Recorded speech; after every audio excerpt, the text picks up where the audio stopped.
వైఎస్ఆర్సీపీకి 13 ఏళ్లు పూర్తయ్యాయి. నేడు 13 సంవత్సరాలు పూర్తి చేసుకుని 14వ వసంతంలోకి అడుగుపెడుతోంది.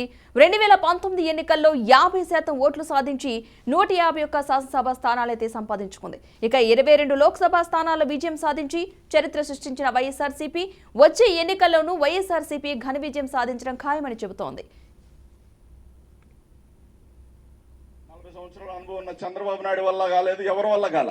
4 సంవత్సరాలు పాలించిన జగన్మోహన్ రెడ్డి గారు మాత్రం మన పిల్లల్ని ఐక్యరాజ్య సమితిలో మాట్లాడేటట్టుగా తీసుకొచ్చాడు. అంటే ఇది చరిత్ర, ఇది డెవలప్మెంట్ అంటారు. వీళ్ళు బిల్డింగ్లు కట్టుకొని రోడ్లు పోసుకొని బతికేద్దాం, ఉన్నవాడే బతికేయాలనే కాన్సెప్ట్ కాకుండా అట్టడుగున పడిపోయిన వాడిని కూడా పైకి తీసుకురావాలనే ఆలోచనతో జగన్మోహన్ రెడ్డి గారు పనిచేస్తా ఉన్నారు. కాబట్టి మనకు అలాంటి నాయకుడు కావాలి. కాబట్టి మనందరం కష్టపడి ఎవడు ఎన్ని కుట్రలు పడినా, ఎంతమంది కలిసి వచ్చినా రేపు 24లో ఒక్కసారి గనక కొడితే మళ్ళొకసారి లెగవకుండా కొట్టే విధంగా మనందరం కూడా పనిచేయాల్సిన అవసరం ఉంది. కాబట్టి చంద్రబాబు నాయుడు అనే వ్యక్తి మోసాల ద్వారా పుట్టి, మోసాల ద్వారా వచ్చి, మోసాల ద్వారా రాజకీయాలు చేస్తా అన్న వ్యక్తి ముఖ్యమంత్రిని అవుతానంటున్నాడు. పార్టీ కోసం పడిన కష్టాలు అన్ని ఇన్ని కాదు. పార్టీ పెట్టినప్పటి నుంచి కూడా మరి గెలిచిన ఎమ్మెల్యేల్లో కొంతమంది అటువైపు వెళ్ళినప్పటికి కూడా, చాలా మంది వదిలేసి వెళ్ళినప్పటికి కూడా ఎక్కడా కూడా రాజీ పడకుండా, భయపడకుండా పైనున్న దేవుణ్ణి, ప్రజల్ని నమ్మి ముందుకు నడిచాడు. కాబట్టే ఇవాళ మరి 151 సీటుతో ముఖ్యమంత్రిగా ఉన్నారు. ఇలాంటి నాయకుడిని మన హయాంలో, అంటే మన టైంలో ఇలాంటి నాయకుడిని ఒక ఆయన చూడటం మనందరూ కూడా చాలా గర్వకారణం. ఎందుకు చెప్తా ఉన్నానంటే, రాజకీయాలంటే సర్వసాధారణంగా ఏదో ఒక పార్టీతోనో ఎక్కడో చోట కుళ్ళు, కుట్ర ఇలాంటి రకరకాల వేషాలతో రాజకీయ పార్టీలు పుడతా ఉంటాయి.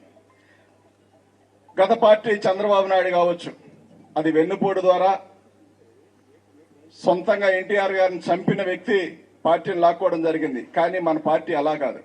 మరి మన బిడ్డలు ఇప్పుడు ఐక్యరాజ్య సమితికి వెళ్లి ఆంధ్రప్రదేశ్ నుంచి 40 సంవత్సరాల అనుభవం ఉన్న చంద్రబాబు నాయుడు వల్ల కాలేదు, ఎవరి వల్ల కాల.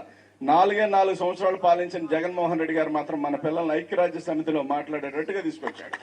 ఒక వ్యక్తిని, ఒక వీరుణ్ణి, ఒక ధీరుణ్ణి, ఒక దేశాలని ఎదుర్కోవాలంటే ఒకటి బలం చాలదు, ఇద్దరు బలం చాలదు. ఇద్దరు కాదు, ముగ్గురు కలిసి వచ్చినా, 30 మంది కలిసి వచ్చినా వైఎస్ఆర్ కాంగ్రెస్ పార్టీ దాటికి గొప్ప కూలిపోవాల్సిందే. 175 స్థానాలు మనం విజయం సాధించబోతా ఉన్నాం. రాసి పెట్టుకోమని చెప్తా ఉన్నాం. కుప్పంతో సహా చంద్రబాబు నాయుడు కుప్పంలో ఓడిపోబోతా ఉన్నాడు. ఈ మంగళగిరి గడ్డ మీద లోకేష్ ని చిత్తుగా ఓడించబోతా ఉన్నాం. ఇది జరిగి తీరుతా ఉంది. ఈరోజు ఎన్ని సర్వేలు చెప్పినా సరే వైఎస్ఆర్ కాంగ్రెస్ పార్టీ ప్రపంచం ఆంధ్రప్రదేశ్ రాష్ట్రంలో వీస్తుంది. మళ్ళా వచ్చే నెలలో జరిగే ఎన్నికల్లో జగన్మోహన్ రెడ్డి గారు బంపర్ మెజార్టీతో ముఖ్యమంత్రిగా కాబోతా ఉన్నాడని చెప్పేసి ప్రతి సర్వే చెప్తా ఉంది. ఈ రోజు మనం కంకణ బదులు ఉండాలా. అంట నక్కలు చేసే రాజకీయాలకి, తోడు దొంగలు చేసే రాజకీయాలకి కనిపెట్టుకుని ఉండాలా. అందరినీ కూడా తుదా ముట్టించే కార్యక్రమంలో మనం ముందడుగు వేయాలా. జగనన్న ఉంటేనే మనకి భవిష్యత్తు, మనకి కాదు 5 కోట్ల మంది తెలుగు ప్రజలకి భవిష్యత్తు ఒక జగనన్న మాత్రమే అని చెప్పేసి మనం చాటి చెప్పాలా.